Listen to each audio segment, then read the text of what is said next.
আসসালামু আলাইকুম। এটা হচ্ছে আক্রোপলিসের পার্ক, যেখানে খুবই সুন্দর করে এই যে ব্রেঞ্চ করে করে রেখেছে। এগুলো আমাদের দেশের, আমরা বলতাম টানিমানকুনির পাতা, এভাবে ফুটে উঠেছে এই জায়গাতেই। আর এই যে এখানে কি সুন্দর করে গড়ে উঠেছে আক্রোপলিসের ভিতরে। এই পার্কের ভিতরে মানুষ বসে বসে আড্ডা দেয়, গল্প করে। খুব সুন্দর এরিয়া, মন মুগ্ধকর। এখানে টিকিট করে করে মানুষ এই বাড়িতে ওঠে। খুব সুন্দর লাগে, ভালো লাগে। কত সুন্দর জায়গা, মন মুগ্ধকর পরিবেশ। তাদেরকে দেখানোর চেষ্টা করলাম আমি এই পার্কটার ভিতরে।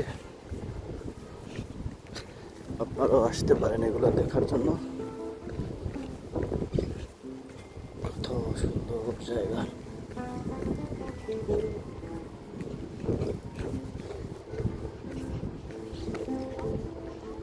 এই যে এখানে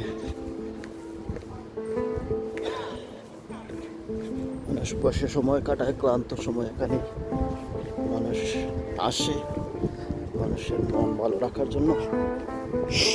ঘোরা পছন্দ করে যারা, ঘুরতে যারা পছন্দ করেন, অবশ্যই আক্রোপলিস আসতে পারেন। এসে মনটা ভালো করে আবার চলে যাবেন। এই যে উনি গান গেয়ে রুজির পয়সা, যার ভালো লাগে, যার যেভাবে ভালো লাগে ওনাকে সাহায্য হেল্প করতেছে। এটা হচ্ছে এই গ্রীষ্মের ঐতিহ্য। কত সুন্দর পরিবেশ আমাদেরকে দেখানোর চেষ্টা করলাম। এই পরিষ্কার পরিচ্ছন্ন জায়গা দেখলে এমনিতেই মানুষের মন ভালো হয়ে যায়। আমিও আসি মাঝে মাঝে এখানে ঘুরতে, তাই ভালো লাগে। ধন্যবাদ সবাইকে বন্ধুরা।